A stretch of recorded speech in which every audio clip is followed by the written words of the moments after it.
So first up, what even is an APK? Well, it's just an installation file for Android systems. It lets you install apps not found in the official App Store. This is called sideloading. Okay, here's what we're going to cover. APKs, our top 4 picks, free versus premium, and a warning. All right, kicking things off with the #1 recommendation from our friends at TroyPoint. And that app is Streamio. It really stands out for a few key reasons. Get this, it's totally free, no ads, and it syncs everywhere. Plus, premium services are optional. Coming in hot at #2 is a name you've probably heard of in the streaming world. Yep, it's Kodi. Still a super popular choice for free movies, shows, you name it.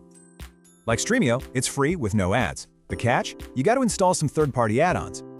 Okay, on to #3. This one takes a little bit of a different approach. We're talking about Syncler. This app is all about high-quality, reliable streaming. Now, it does need a premium plan and a dbridge service, but you get awesome 4K streams. And rounding out our top 4 is another one of those premium options. This one's called Weed. A lot of people love it for its super clean, simple interface. Just like Syncler, it needs a dbridge service. But here, the focus is simplicity, not syncing. Okay, we've said dbridge a bunch, so what exactly is it and why should you care? Basically, free links can be pretty unreliable. dbridge is a paid service for amazing, buffer-free streams. So what about all those other free apps you always hear about? Good question.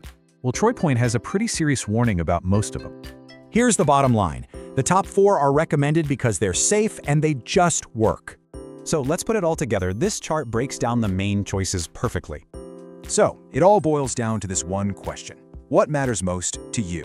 Free or quality?